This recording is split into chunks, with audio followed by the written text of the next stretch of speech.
What is going on, everybody? It's the Fox, and we're back again for Monday Night Raw review for Monday, November 5th, 2018, as we get closer and closer to the end of the year. This was, of course, the obligatory We Need to Go Back to the UK taped episode of Monday Night Raw. So, quite honestly, you didn't even need to watch this show tonight. If you are a fan of the Cowboys or the Titans who played on Monday Night Football, or you're a basketball fan or a hockey fan and your team is playing on their respective passes, the NHL or the NBA League Pass, and you wanted to watch those instead of Monday Night Raw, you could have done that, skip this week, and you wouldn't have missed anything. There was literally nothing, if not anything at all, worth watching tonight. We had rematches from Evolution. We had and this is what's sad, is that next week is the go-home show to Survivor Series.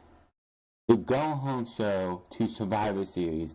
And they go to Europe, and they go to the United Kingdom and have a tape show with basically nothing built.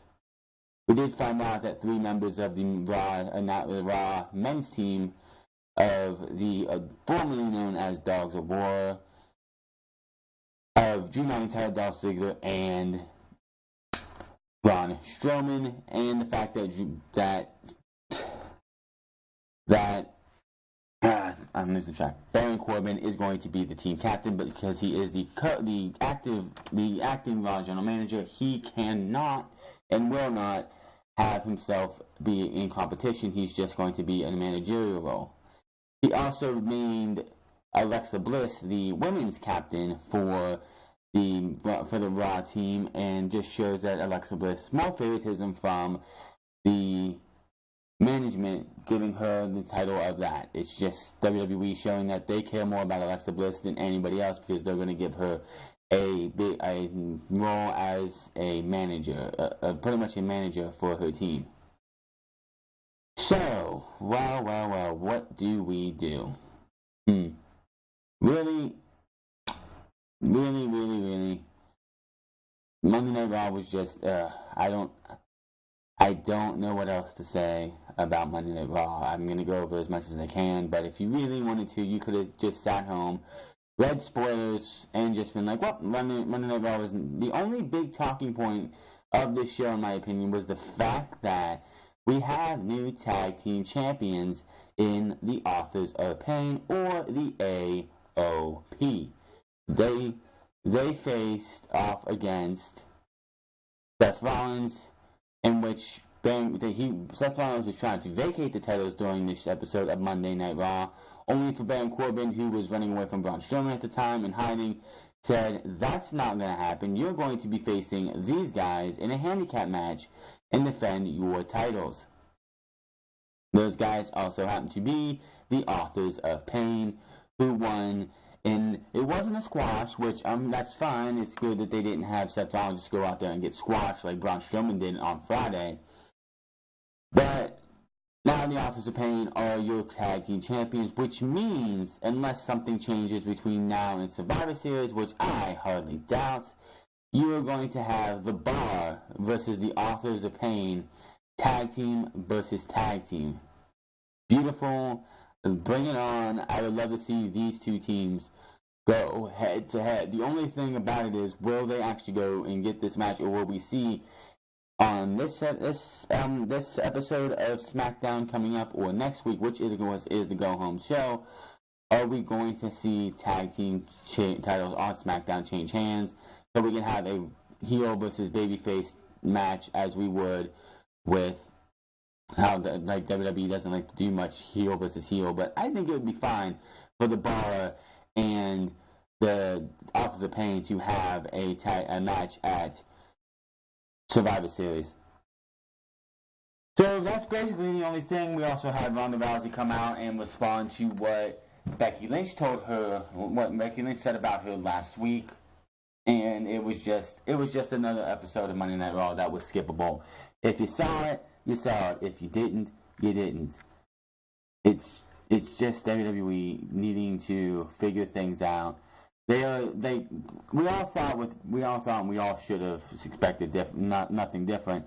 The fact that Roman Reigns is out, Roman Reigns is gone, and as long as it's true and real, and I'm pretty sure it is, that WWE had a chance, an ample opportunity to hit the reset button on Monday Night Raw and give other guys and women a chance to show us what they can do. And quite honestly, it really hasn't. It's been pretty much business as usual. It's not even like Roman Reigns left. Repetitive matches after repetitive matches. We have same shit, different day. People want to sit there and say the women are evolving. This evolution is on an all-time high on main roster. But yet you have Bayley and Sasha Banks with Natalya facing off against the Riot Squad again in a match that ended in the most I don't know what the fuck happened way.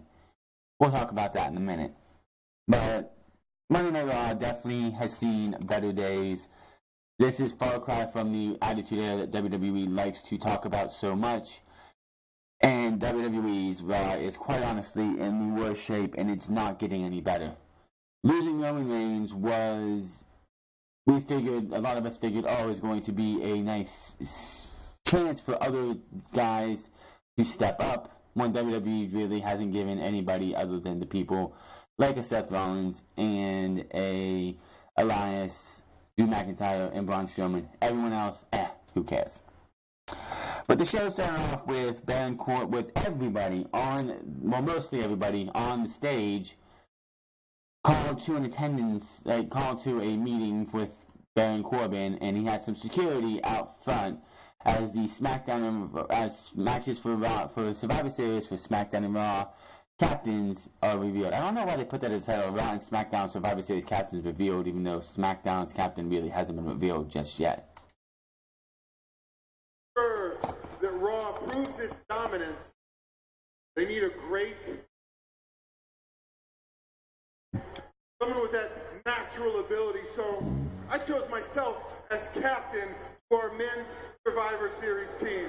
Not a shocker. So the Kurt Angle versus Baron Corbin supposedly 5-on-5 match is not happening. It has been confirmed pretty much by tonight's show. Now, my managerial duties not allowed to actually.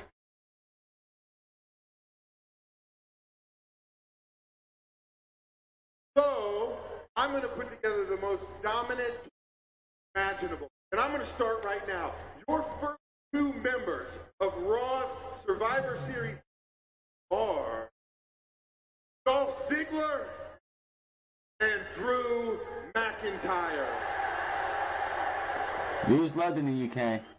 Now, I know they have 2 weeks to go. This week and next week is it for Survivor Series Build, which is going to be piss poor this year because of Crown Jewel. Thanks WWE for doing that stupid shit. I'm still a proponent to earning a spot on the Survivor Series team instead of just having the general manager come out and be like, or commissioner be like, listen, we're going to say X superstars, these 5 superstars are on your Survivor Series team. It just always irks me. I also have to add that I've chosen third member. Now that member is the monster among men, Braun Strowman. Of course. And now for the women's team. I needed a manager with great skills.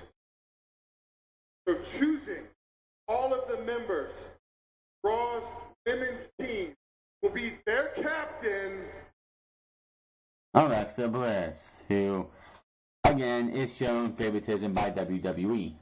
Watching your matches,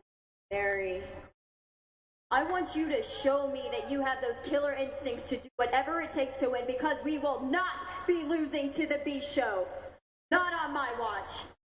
And this all starts tonight in an Evolution rematch.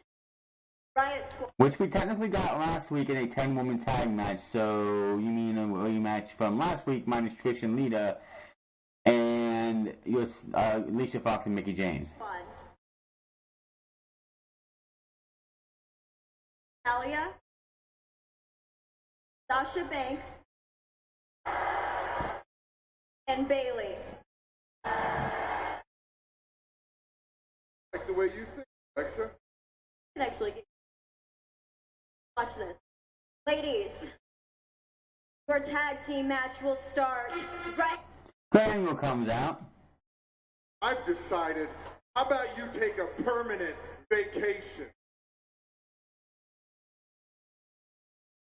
I was in charge, we settle things in the ring. And I was in charge. By the way, Kurt Angle's in his wrestling gear. I would step up and compete.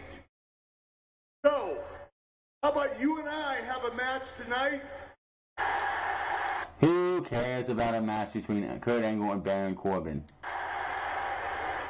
And if I win, I'm not only part of the team at Survivor Series, but I end up being the team captain. You know what, Kurt? You want your match? You got it. You win what you want. You can be captain of the team. But I wouldn't get your hopes up. The only way I see you going to Survivor Series is if you buy a ticket. The only way you're going to Survivor Series is on crutches after I snap your ankle in two. Oh, it's true. It's damn true. Cut the music. Cut the music. Alexa Bliss was saying something. Go ahead.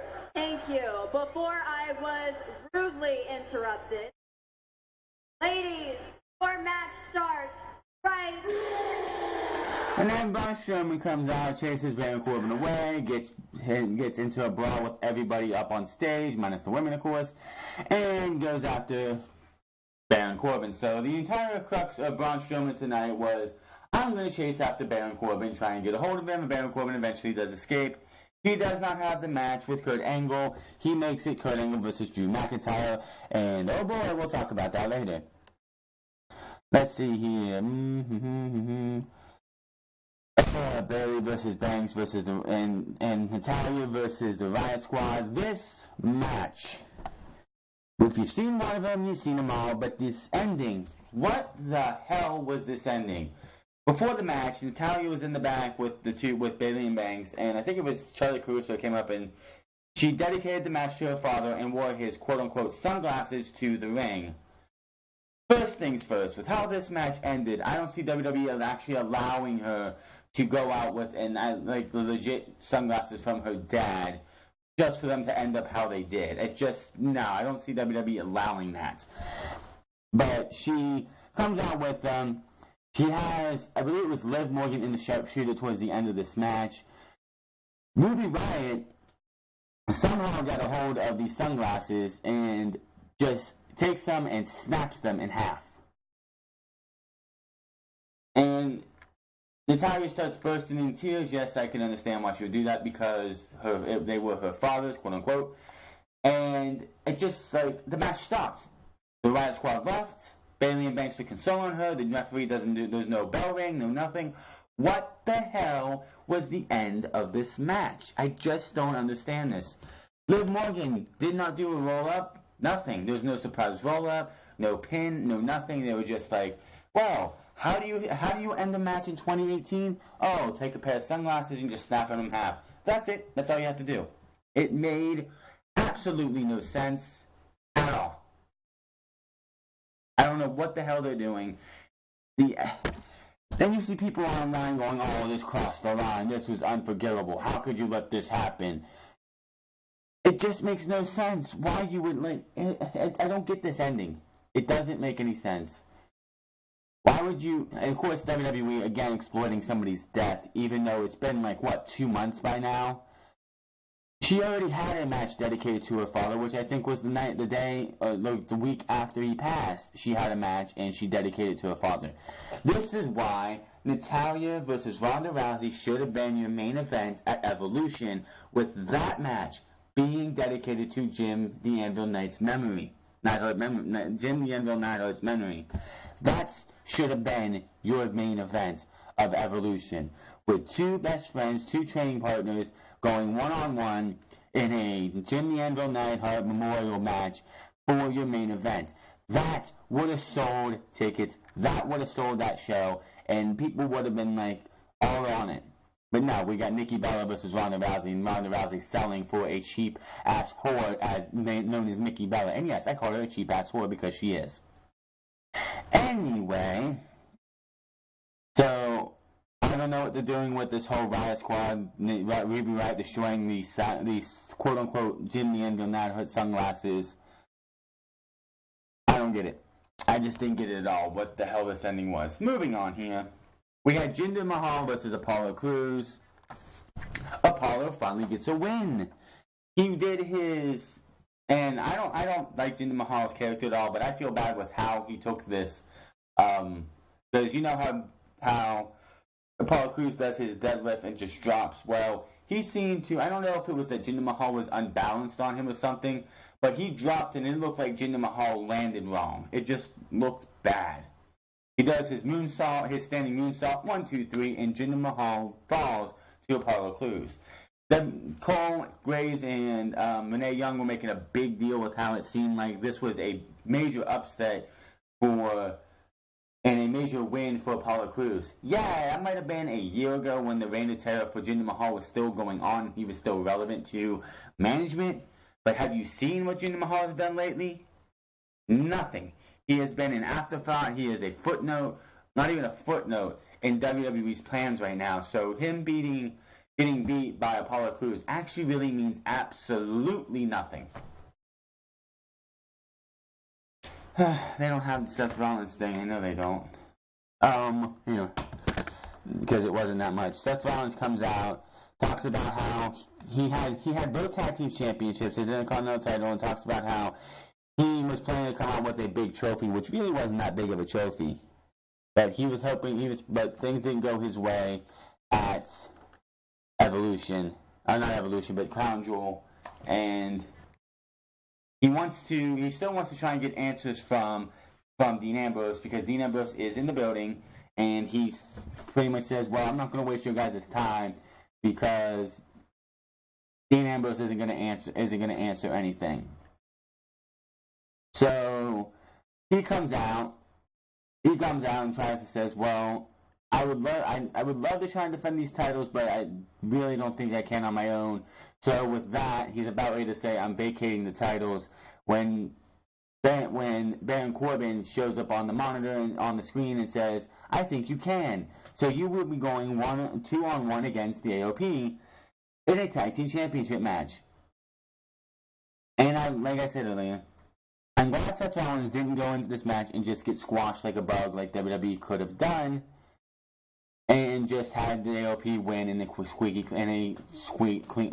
clean squash. No, Seth Rollins made Akam work for these tag team titles, which makes Seth Rollins still look strong. He went up against two brooding big dudes, and yeah, we have new tag team champions, and that is the AOP. Who can beat the AOP? Not really anybody. If you had the Revival built up right, I could see the Revival and the AOP going head-to-head in a damn good match for the tag team championships down the line. But quite honestly, who is going to beat the AOP? In a one-on-one match? Nobody. Nobody in a one-on-one team match. The only way I could see the AOP losing their tag team titles in the near future after Survivor Series, because we're getting The Bar versus the Authors of Pain, which I think is going to be one brutal match. I think those two teams are going to beat the holy piss out of each other for brand supremacy. I say the AOP are going to win that match, but that's not until next week. So AOP won the tag team titles. They are going to probably hold those tag team titles to at least WrestleMania, and it wouldn't surprise me if they would end up losing the titles to somebody in a ladder match, in a Fatal 4-Way ladder match, Fatal 5-Way, whatever. Some people are probably unhappy that WWE just swapped the titles to the AOP without them really doing anything or really deserving a title shot, other than me and Baron Corbin's buddies. But all I gotta say is it's better than the B team. Oh, well, let's put them back on the B team. The B team can come out and win a fluky match like they always do. No. You gave them to a legit tag team who should have been tag team champions at SummerSlam, beating the leader of worlds. Post-match, you have Seth Rollins in the ring, pretty much just defeated. He's destroyed by the AOP.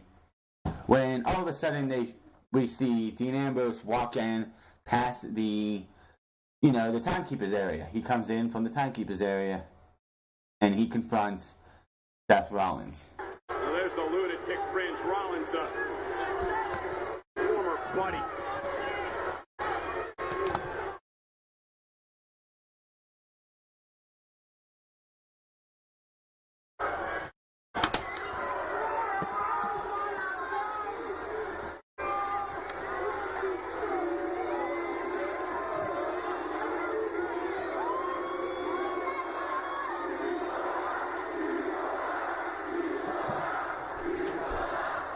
Why do people keep chanting "you sold out"? Dean Ambrose did, unlike when Seth Rollins turned heel in 2014, he sold out and joined the Authority.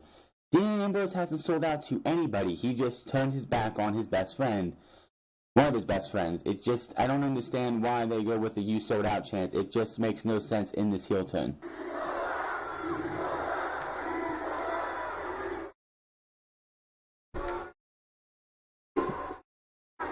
Drops to his knees in front of Rollins. You want to know why I did what I did? Looks like he's ready to tell us. Pulls the mic down, stands up, shakes his head no.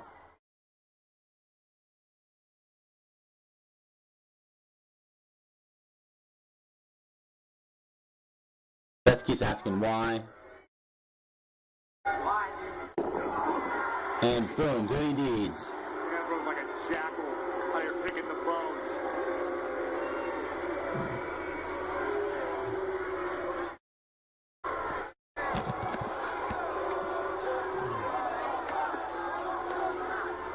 Got a couple fans, the Cynic fans, chanting one more time. So we still have no reason why Dean Ambrose has turned his back on Seth Rollins, and I'm fine with that for now. We don't have to have an explanation right off the bat. Seth Rollins did come out, I think, later and said that he is going to beat... Okay, here it is. Here it is. We're going to definitely listen to this. This is a post-after show thing for Seth Rollins being asked about Dean Ambrose. Of course, there's an ad, and I made that mistake. But so WWE, we still got to figure this out. What does Dean Ambrose have? Why did he turn his back on him? I'm fine with him not telling us immediately. I get so tired of just seeing, oh, I did it because of this, or I did it before that because of that. Immediately, we don't get anything to tell us. We don't get any anticipation. I'm hoping whatever they come up with of why he attacked Seth Rollins is a good one. It's not half-assed, and just something that they think, oh, well, I was disrespected by the fans, I was disrespected by you. Come up with a good reason. I highly doubt they'll do that. But Seth Rollins says he is done asking Dean Ambrose questions. Excuse me, Seth. Just lost the Raw Tag Team title. Dean Ambrose just dropped you on your head. What's going through your mind right now? Weeks in a row, I've gone out to that ring and I asked Ambrose to come down and face me like a man and tell me why he stabbed me in the back. My mood has changed. I'm sick of asking for reasons. So I'm going to go find Dean Ambrose and I'm going to beat those reasons out of him. There's a reason the heel turn was probably supposed to happen after Survivor Series. For the simple fact is, Seth Rollins is supposed to face Shinsuke Nakamura next Sunday at Survivor Series, but yet the Dean Ambrose heel turn started, and now they got to try and hold off on a couple things to make sure that it's just going to be interesting to see what they do for this, and I cannot wait to see what happens with this. What happens with the Dean Ambrose and Seth Rollins feud? It could be one of the best feuds of the year if done right. We don't need to see, and it's a good thing that after Survivor Series, there's only one more pay-per-view this year, but we don't need to see one at TLC, then the Royal Rumble, then the Elimination Chamber, then if Fastlane still happening, Fastlane, and then in the WrestleMania. You need to see this build until WrestleMania, and they can do it. They don't have to have these two come to blows in a wrestling match until WrestleMania. Do we expect WWE to do that? No, not at all, because WWE doesn't think like that. After that, we had Dolph Ziggler come out, and he cut a promo about what happened with Shane McMahon. When Elias comes out, plays a little bit of tune, and then we had the fans start chanting, "Oh, walk with Elias," to the beat of the tune. He starts singing a song on Dolph Ziggler when Dolph Ziggler challenges him to a match, and we got a match between Elias and Dolph Ziggler. This actually was a fresh and new match. I haven't seen Dolph Ziggler versus Elias yet, so it was definitely something different. Elias ends up winning this one with the drift away in a pretty competitive match between these two. Probably the only match of the show that actually felt different. Everything else just felt stale. We did have Kurt Angle versus Drew McIntyre, but Kurt Angle should not be wrestling unless it is at Survivor Series or in a tag match. I don't want to see Kurt Angle wrestling a singles match again. This tonight, we'll talk about it in a bit, but he just looked bad. Then Ronda Rousey comes out to cut a promo for her match against Becky Lynch. All at Survivor Series, which is definitely Survivor Series this year for champion versus champion matches. Shinsuke Nakamura versus Seth Rollins, looking forward to that. Becky Lynch versus Ronda Rousey, looking forward to that. AJ Styles versus Brock Lesnar 2, which hopefully is still happening. We'll have to talk about this on Unscripted this week, but there has been talk about WWE possibly going with another match at Survivor Series, which I don't want to see at all. But Ronda Rousey reminds Becky Lynch who she is dealing with at Survivor Series. Becky Lynch says she's going to rip my arm off. It's cute. It's cute. It's adorable, actually. No, Becky, it's easy to see why everybody loves you. Big chant for Becky. It's easy to see why everyone loves you. I mean, there's no doubt that you worked hard and persevered through adversity to once again become the SmackDown Women's Champion. You're the champ. You're the man. Well, figuratively. But, man, at Evolution, you put on a performance of a lifetime. A lifetime. Amazing. Without a million times better than that shit show that you and Nikki Bella put on. I'm just saying. And it's not Ronda Rousey's fault, but Nikki Bella is a shit show wrestler. question, you have my respect. But do not take my respect for weakness. I am the last woman on earth you want to provoke. While your alarm was waking you up every morning for school, my mother was waking me up out of a dead sleep trying to break my arms.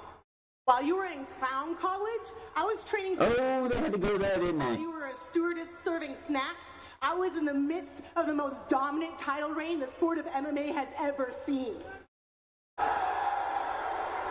I'm pretty sure Becky Lynch was in NXT while that title reign was going on, so you're just a little off on that one. I didn't think they'd bring up the clown college thing because she was in clown school. It was on the Sam Roberts podcast that she did recently. But yeah, need a whole new Becky. She's changed. A whole new Becky with a whole new attitude, and I love it. I love it just like everybody else. It's awesome. But it's going to take a lot more than a new attitude.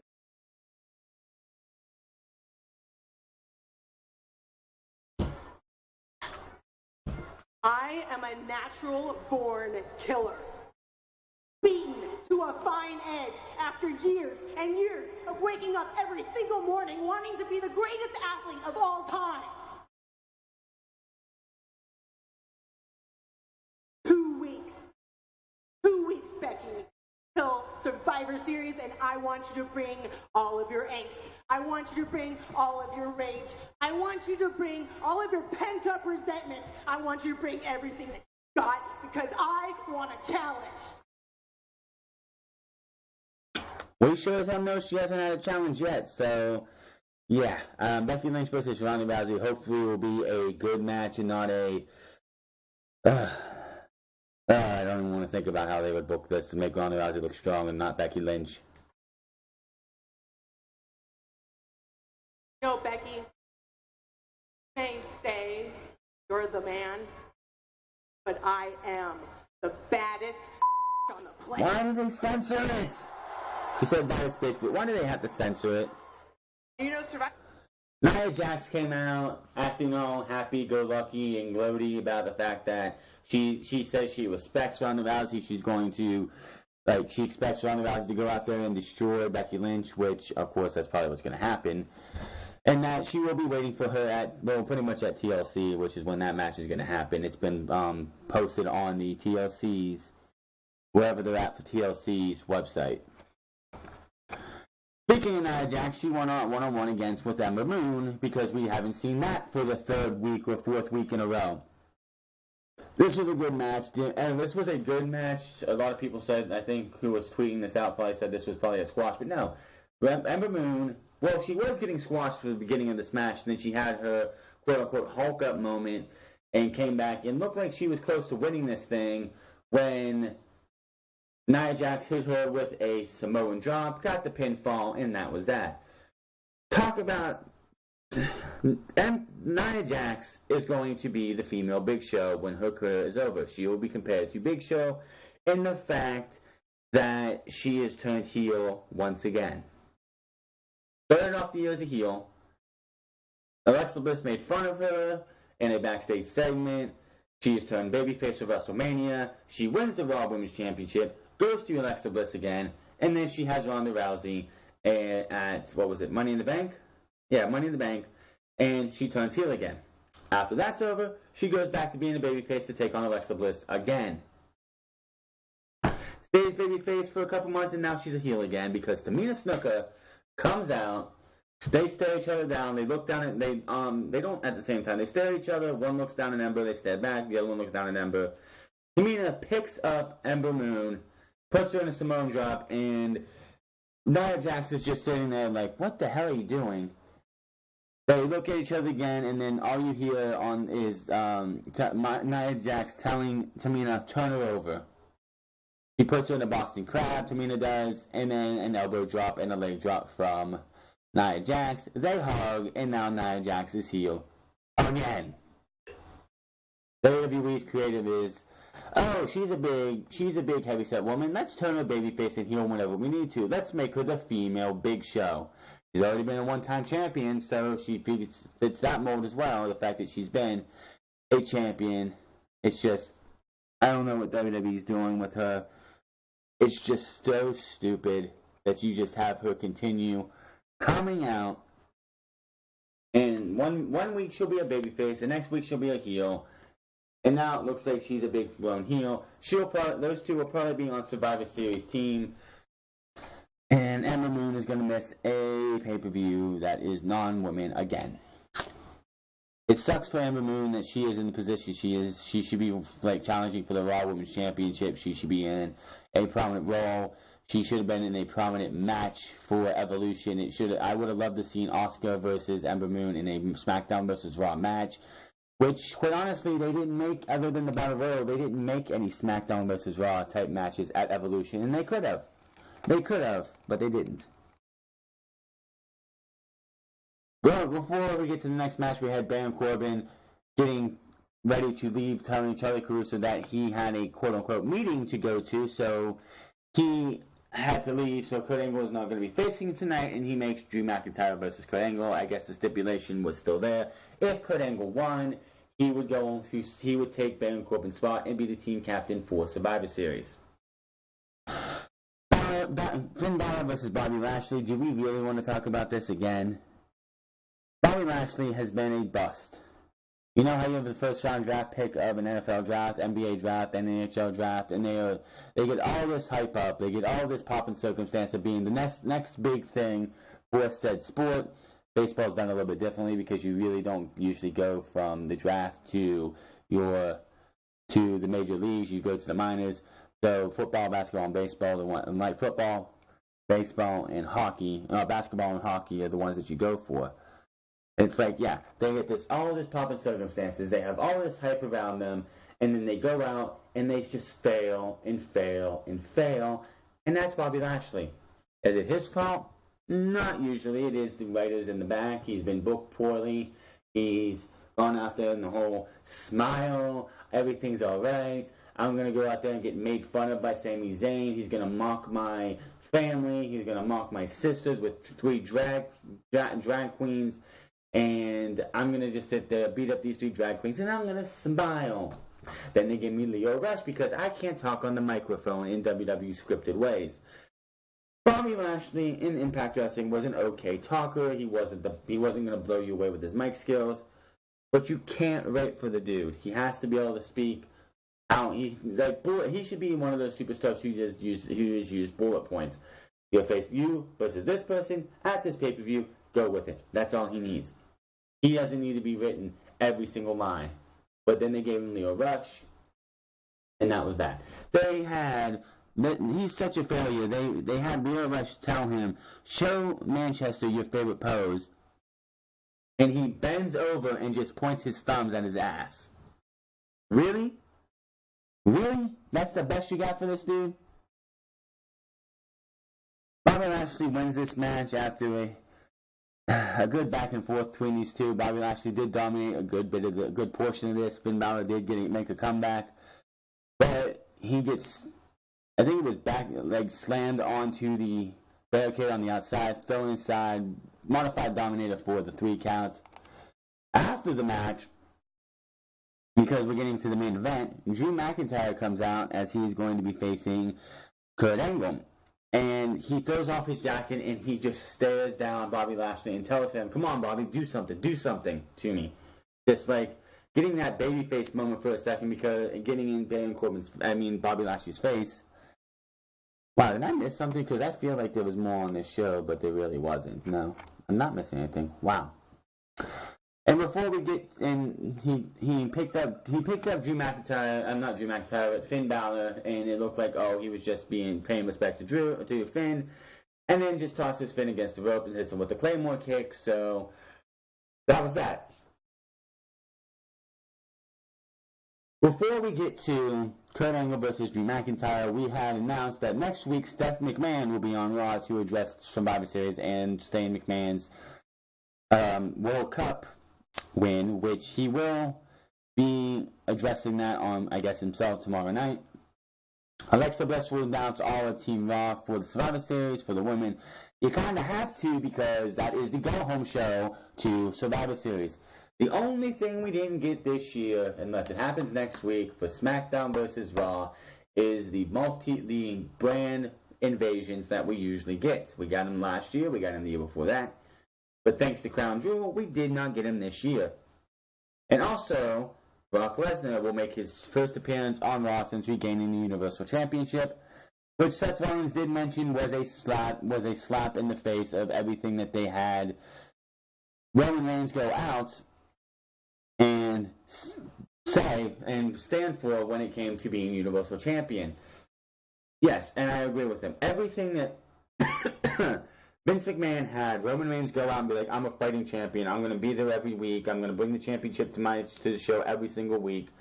Having him leave and then going straight back to the problem and the cancer of Brock Lesnar that you had, is a slap in Roman Reigns' face and spits in his face as well. And it just shows you how much WWE really fucking cares about Roman Reigns. If you're going to make this guy the guy that nobody wanted, have him say all this stuff that is total bullshit, and then just go back to the problem that you had beforehand. And WWE just practically saying, well, you, the entire roster, fuck you, we don't trust you with the Universal Championship right now. We got to put it on Brock Lesnar because we got to get that.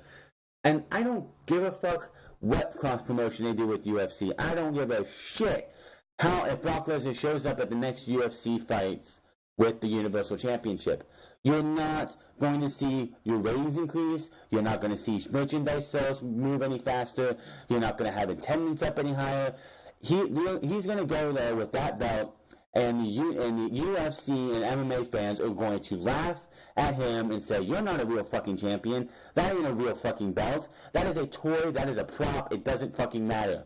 Daniel Cormier is a champion. He's got a real champion. He's got 2 real belts. Your belt doesn't mean shit, and it doesn't. So putting the title back on Brock Lesnar, I don't give a fuck if it gives us AJ versus Brock 2 at Survivor Series, was not the right solution. Period. Putting the title back on Brock Lesnar was a massive mistake, and I hope their stock continues to fall as it was going in the Crown Jewel. Just saying. Kurt Angle versus Drew McIntyre was a very bad match, and it's not Drew's fault. Kurt Angle is absolutely gassed. He was gassed 5 minutes into this match. Kurt Angle had to be carried the entire time. The only good parts about this match was the fact that you saw that viciousness come out of Drew McIntyre. He hit the Claymore kick about halfway through this match, like this match is over. But no. He picks Kurt Angle up and tells him, you're pathetic. You're an embarrassment to yourself. You're an embarrassment to your family. This cynical version of... I think that's the right word, cynical. This cynical version of Drew McIntyre coming out just mocking and taunting Kurt Angle the entire, the remainder of this match. He hit him with an angle slam and then locked in the ankle lock. That grapevine the ankle lock and made Kurt Angle tap out to his own ankle lock. Made Drew McIntyre look more like a badass. And that was Monday Night Raw from the UK. If you were playing Red Dead Redemption 2, or you were watching the football game, or you were watching some basketball or some hockey, and you decided, I don't want to watch Monday Night Raw this week, I'll catch it up next week. You're not going to miss a thing. You're not going to miss you didn't miss a damn thing. What else are you going to do? Monday Night Raw is just going to be total trash. And spoiler alert, it's not going to be any better next week. Stephanie McMahon's going to be there. Whose balls is she cutting off next week? Whose manhood is she going to take from, or whose woman is she going to put down? It's just... Vince McMahon has got to go. WWE has got to stop using nostalgia. DX coming back for one night only was not worth it. Having Triple H go out with a pictorial thing is probably a blessing in disguise because he won't be at Survivor. He won't be at WrestleMania. At his age, he's coming up to 50 soon. He'll be 50 next year, I'm pretty sure. Having him missing WrestleMania is probably one of the best things happening for WrestleMania. He hasn't held WrestleMania since his match against The Undertaker inside Hell in a Cell. Everything after that has been trash. So, him being gone is good. Brock Lesnar being the Universal Champion does not help the show at all. How does having the Universal Championship off on Brock Lesnar help this show at all? It has been trash since Brock Lesnar won it at WrestleMania 33. I didn't even want Goldberg to win the title last year. There is no fucking reason to have two of the last 3 champions have been part-timers. It's just pathetic. Absolutely 100% pathetic. That title is trash.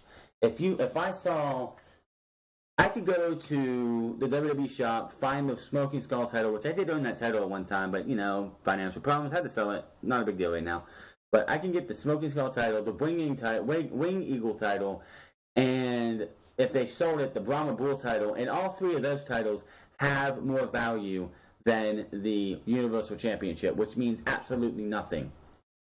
Hell, even Jinder Mahal being the WWE Champion for 7 months last year, that was pretty bad, but this is even worse.